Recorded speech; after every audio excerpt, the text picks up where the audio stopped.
merci à vous d'avoir accepté l'invitation pour cette conférence de presse qui fait le point sur l'évolution du COVID-19. Vous savez que notre administration municipale travaille depuis plus d'une semaine à suivre l'évolution du dossier. Et moi, bien de l'extérieur, j'ai constaté tout le travail qui a été fait depuis plus d'une semaine et de voir toutes les mesures qui ont été mises en place, particulièrement vendredi dernier, lors de l'annonce de la conférence de presse pour indiquer les services qui seraient fermés à compter de minuit vendredi à samedi. Alors, cet après-midi, on veut faire le point. D'abord, je tiens à rassurer les citoyens et les aviser que la Ville de Montmagny prend toutes les mesures préventives nécessaires pour assurer leur sécurité. C'est pour nous une priorité. Les responsables municipaux, comme je l'ai dit, sont toujours à pied d'œuvre et mettent en place toutes les mesures pour suivre de près l'évolution du dossier. Vous savez que ça évolue d'heure en heure. J'écoutais tout à l'heure la conférence de presse de M. Trudeau, notre premier ministre canadien, qui a pris des mesures particulières. Ensuite, M. Legault, qui également a tenu à rassurer les citoyens de ce qui était mis en place. Donc, nous, on fait la même chose. On travaille de concert avec nos gouvernements supérieurs et aussi, bien, avec les attentes que les citoyens nous expriment. Le conseil municipal aussi est constamment en communication. Depuis mon retour et bien avant, on s'est assuré de bien informer les membres du conseil municipal et aussi de les rassurer qui seront encore présents dans les décisions de la destinée de notre ville, plus particulièrement en cette période qui est importante, celle qu'on connaît aujourd'hui. Alors, la Ville de Montmagny va prendre de nouvelles mesures préventives afin de s'assurer la sécurité de la population et des employés municipaux, particulièrement ceux et celles qui œuvrent dans les services essentiels. Vous savez que pour nous, les services essentiels, on doit les maintenir et rassurer la population qu'ils seront maintenus de façon continue. On pense à la distribution de l'eau potable, aux services incendie, à l'entretien de nos rues. On est encore en période hivernale, donc on peut s'attendre à des changements de température assez brusques. Alors, on doit s'assurer de cette sécurité-là. Et puis, bien entendu, des ordures ménagères, tout ce qui touche l'hygiène du milieu. La Ville de Montmagny procédé à la fermeture de toutes ces installations récréatives extérieures municipaux, telles que la glissade du centre-ville, le skatepark et le terrain multisport La Prise. La Cour municipale interrompt également ses activités. Tous les dossiers seront reportés. L'accès au garage municipal et à la caserne des pompiers est interdit au public à partir de maintenant. Vous savez, on avait encore gardé ces installations ouvertes au public, mais compte tenu de l'évolution du dossier, on a pris cette décision-là. Seul l'accès à l'hôtel de ville sera maintenu selon les heures d'ouverture habituelles. Maintenant, on invite les citoyens, bien entendu, à utiliser de plus en plus les services en ligne, surtout si c'est pour payer le compte de taxes, les constats d'infraction, les demandes de permis en ligne. Alors, maintenant, c'est disponible. Donc, plus les gens vont utiliser les services en ligne ou le service téléphonique pour communiquer avec les employés municipaux ou directement les élus, bien entendu, s'il y a des questions qui se posent aux élus, c'est bien entendu qu'on invite les gens à utiliser ces moyens-là. Et en dernier recours, bien, vous pouvez toujours vous présenter à l'hôtel de ville pour avoir un soutien particulier avec les personnes qui sont présentes. Les séances du conseil municipal se tiendront à huis clos jusqu'à nouvel ordre. Alors, seuls les journalistes qui ont demandé d'avoir accès à la présentation des séances ordinaires et extraordinaires pourront être présents. Le public sera exclu. Maintenant, on va s'assurer que les personnes qui sont maintenues en prévention chez eux pour la quarantaine, bien, aient les technologies disponibles pour pouvoir participer à ces séances ordinaires, là, bien entendu. Alors, on va s'assurer que tout le soutien technique qui est nécessaire pour maintenir les communications se poursuive et que les affaires municipales bien, maintiennent leurs activités pour s'assurer d'être toujours sur notre calendrier et nos échéanciers qui sont prévus pour les travaux à venir en 2020. J'invite la population à un comportement responsable. Vous savez, c'est le message qui est tenu par notre Premier ministre, M. François Legault, et maintenant aussi tenu par notre Premier ministre canadien, Justin Trudeau. Alors, bien entendu, je comprends que les citoyens peuvent être inquiets, ils peuvent se sentir parfois un peu vulnérables face à cette situation-là, mais il est bien important de s'entraider, de rester calme. Vous savez, la collaboration et l'entraide est la recette qui est nécessaire présentement pour suivre le cours de l'évolution de la pandémie que nous vivons présentement. J'invite les citoyens à suivre les mesures qui sont les mesures préventives qui sont recommandées par la Ville de Montmagny et également par nos gouvernements supérieurs.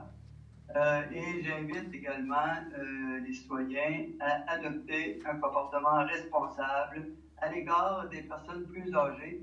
Vous savez, puisqu'ils sont plus sensibles et vulnérables, bien à ce moment-là, je tiens à rappeler que le message du Premier ministre qui recommande aux personnes de 70 ans et plus de rester à la maison, bien, sauf en pleine nécessité. Alors, j'encourage les gens, les personnes âgées de 70 ans et plus, de faire en sorte de respecter cette consigne-là. Elle est importante autant pour eux que pour les gens qu'ils côtoient. En étant plus vulnérables, bien, on peut être plus disposé à transmettre le virus aux personnes qui nous entourent. J'invite ceux et celles qui reviennent d'un voyage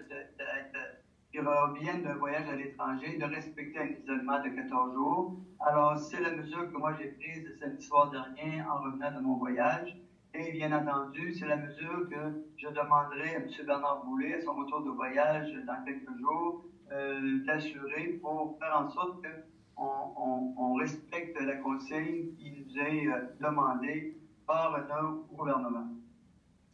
J'invite les citoyens à se tenir quotidiennement informés. La meilleure façon de vous tenir informés, c'est via nos médias locaux, bien entendu, et aussi en visitant notre site web de la Ville de Montmagny, qui tient à jour toutes les informations, les discussions et les modifications qui sont apportées pour suivre l'évolution de la pandémie. Alors, c'est ville.montmagny.qc.ca. Alors, c'est bien important de suivre, d'aller voir régulièrement qu'est-ce qui se passe près de chez nous. Bien entendu, les citoyens peuvent également obtenir de l'information sur la situation en téléphonant au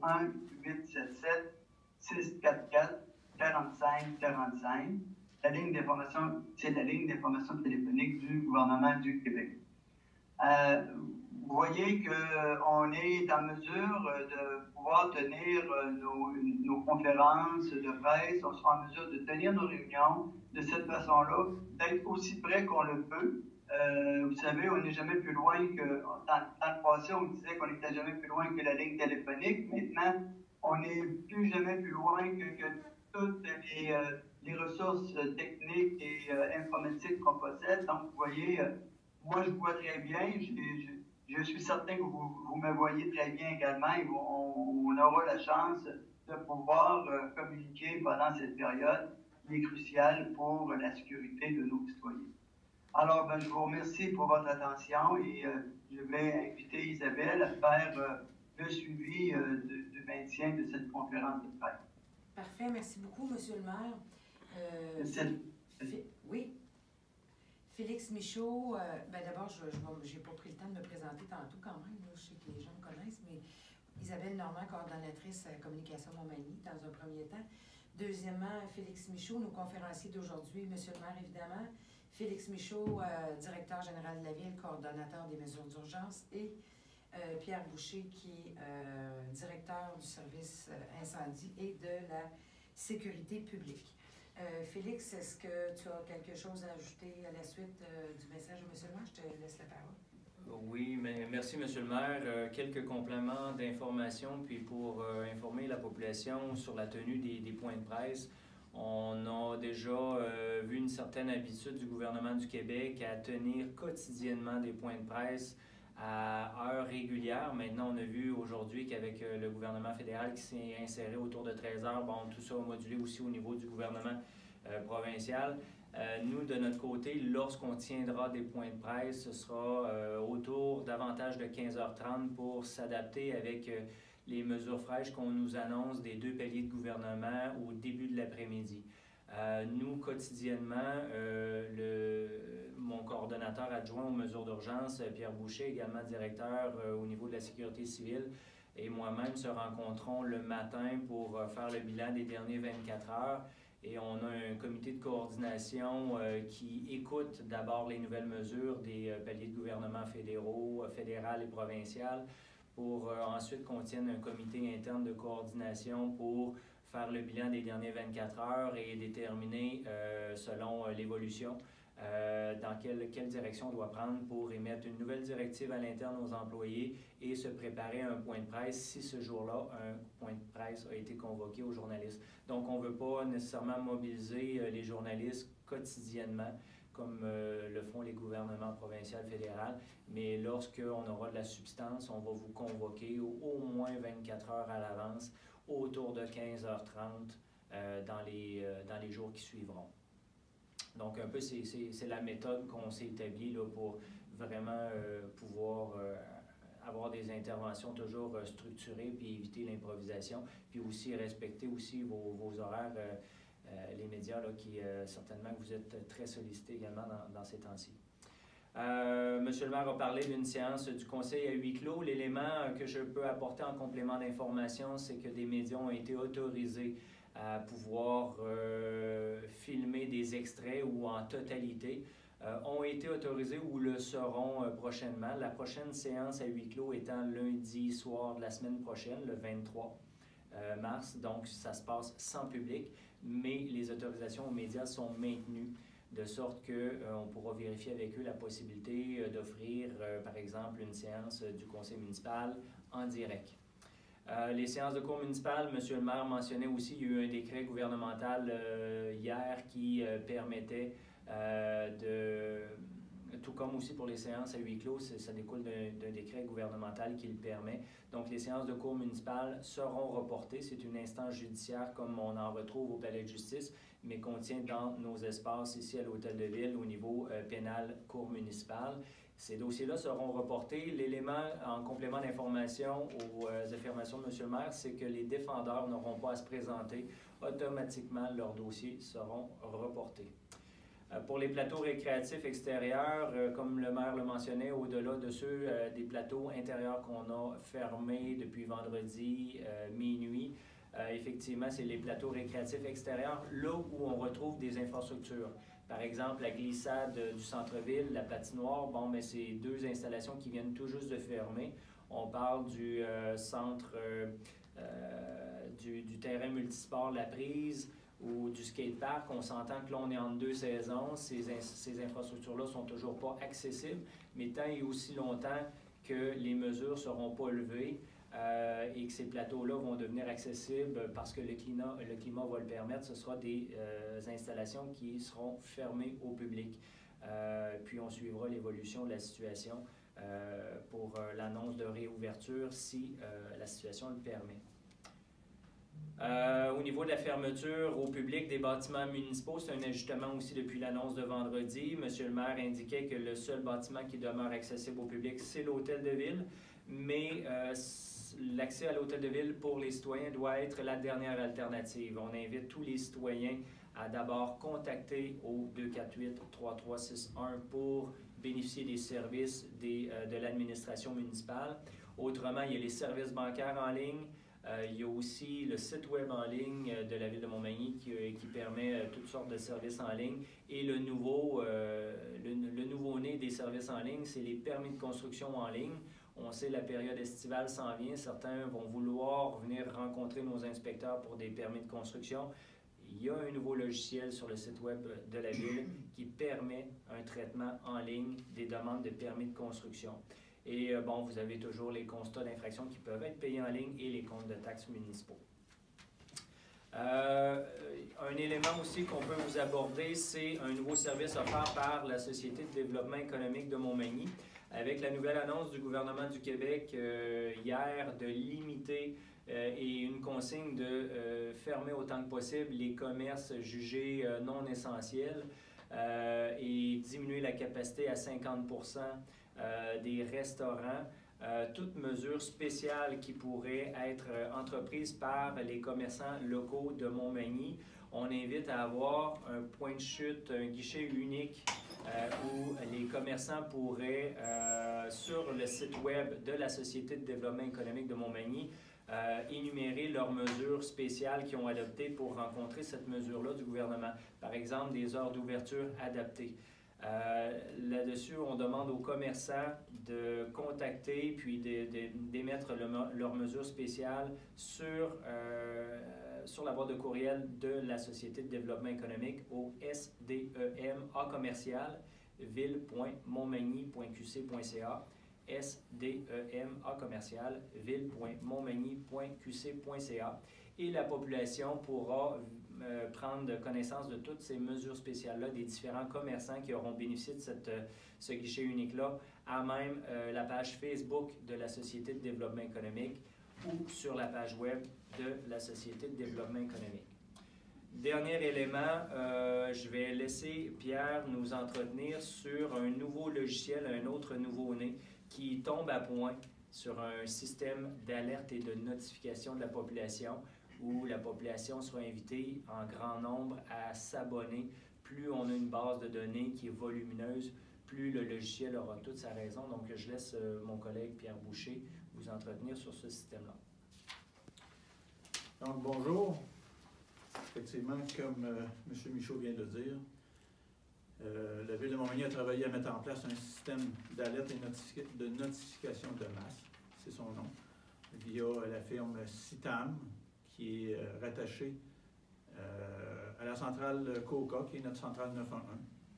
Donc, à partir de demain, retenez bien ce que je dis, c'est important, à partir de demain après-midi, les citoyens sont invités à aller s'inscrire via un lien qui va être accessible par la page web de la Ville de Montmagny.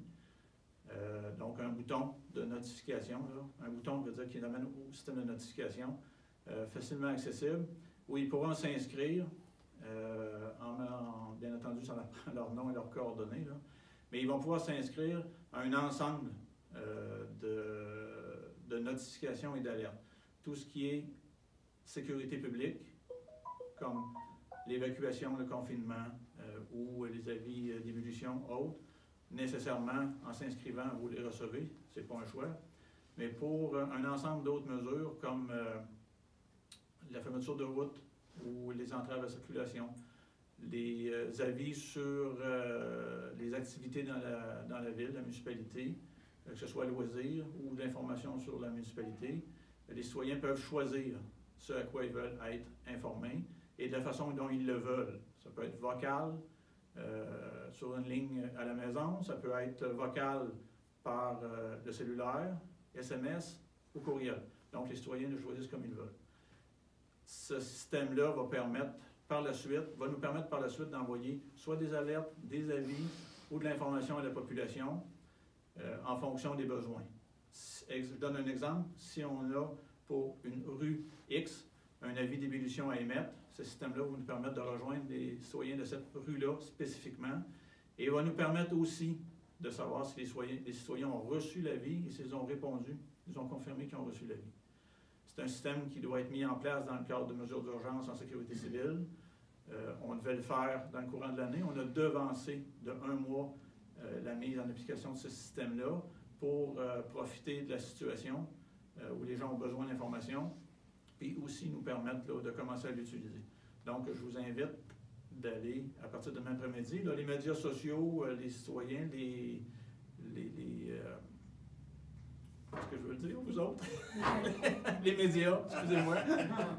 Les médias, allez recevoir via le service de communication de l'information déjà là, préconstruite à émettre. On désire que ce soit paraisse le plus possible. Et on va revenir aussi régulièrement là, dans les mois prochains pour sensibiliser la population à s'inscrire à ce système-là. Vous comprenez que plus il y aura de citoyens d'inscrits au système, plus facile sera pour nous de les rejoindre rapidement et de leur donner les avis et les alertes auxquels ils veulent recevoir. Petit élément d'information, l'importance de la base de données, c'est que de plus en plus, les personnes dans leur logement ou leur propriété abandonnent la ligne téléphonique qu'on appelle dure, qu'on dit dure, et les gens sont de plus en plus détenteurs d'un cellulaire, mais les bases de données ne peuvent pas faire un recoupement entre le cellulaire, son propriétaire et l'endroit où il reste. Donc, en s'inscrivant dans la base de données, on va pouvoir rattacher le détenteur du cellulaire à l'endroit où il reste sur le territoire. Donc, si on doit retenir, comme disait M. Boucher, une rue pour aviser un secteur à risque d'inondation puis qui mérite une évacuation, bien, on va pouvoir aviser celui qui reste à cette propriété-là, mais sans qu'on ait accès à une liste une base de données qu'on puisse simplement exporter parce que c'est une ligne dure. Les cellulaires sont plus difficiles à aller chercher quant au lieu qu'on désire informer ou aviser. Merci, Félix. On va ouvrir la période de questions. Si vous avez des questions, pardon, identifiez la personne à qui s'adresse la question. Puis, M. le maire est encore avec nous. Ben oui. Oui, vous pouvez y aller. Oui, c'est correct pour moi, merci. Oui. Je voulais savoir, cette application-là, qui l'a créée? Est-ce que c'est des gens de Montmagny ou c'est quelque chose qui est provincial? Non, c'est pas des gens de Montmagny, c'est pas provincial non plus.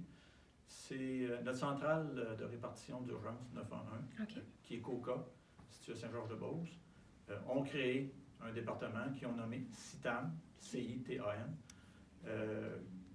qui ont permis de nous mettre en place un tel système. Donc, ce n'est pas une application, c'est vraiment un logiciel là, à laquelle nous, on a accès. OK. Donc, on a plusieurs utilisateurs à la ville qui pourront lancer des avis, des alertes, jusqu'à même le 911, où on peut leur demander, exemple, on a une situation où on a un incendie majeur, de leur demander d'aviser les citoyens dans le quartier, soit de se confiner ou d'éviter le secteur, etc. Là. OK. C'est bien. C'est uniquement pour Montmagny, c'est pas pour la MRC, c'est pas dans le plan de sécurité de la MRC.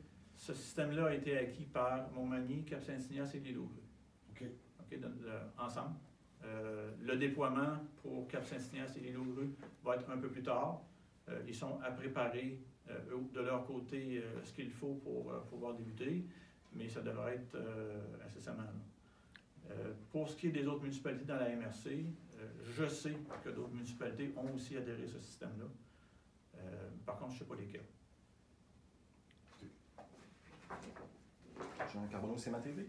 Le système actuellement en place, système d'information soit par courriel, par téléphone, peu importe, là, par exemple, qui annonce les opérations tempête, ça va-tu demeurer pareil, la même chose, ou c'est complètement indépendant, c'est ce que je comprends?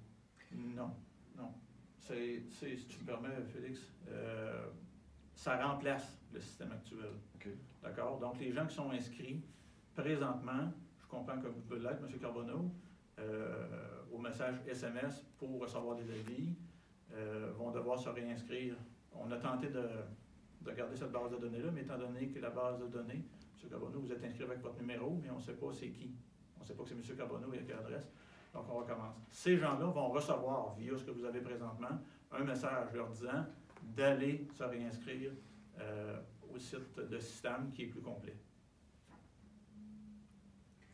Mais il est certain qu'à l'occasion de tempêtes hivernales, par exemple, actuellement, on tenait la population à jour à même le site Facebook Région de Montmagny. En tempête hivernale, certainement que le message va changer pour inviter, à l'occasion de cette tempête-là, à aller s'inscrire sur ce logiciel-là pour toujours maximiser, de garnir la base de données, puis éviter des processus parallèles de communication puis créer de la confusion. Donc, de plus en plus, les gens vont devoir migrer vers cette plateforme-là pour être rapidement informés des situations urgentes ou dans lesquelles ils voudraient avoir des informations parce que ça peut aller jusqu'aux activités. C'est comme un menu à la carte où les gens vont pouvoir sélectionner sur quoi ils veulent être informés pour ne pas éviter de se faire déranger sur certains éléments où ils ne veulent pas recevoir de notification. Est-ce qu'il y a d'autres questions? Ça va? Bien, merci beaucoup de vous être déplacé encore une fois pour le point de presse. Puis, comme disait Félix, on va vous aviser à l'avance tout le temps. Au fur et à mesure de la situation, vous allez être avisés et invités à partager ce qu'on partage avec vous pour le bénéfice de la population. Merci beaucoup. Merci beaucoup d'avoir été présent. Merci.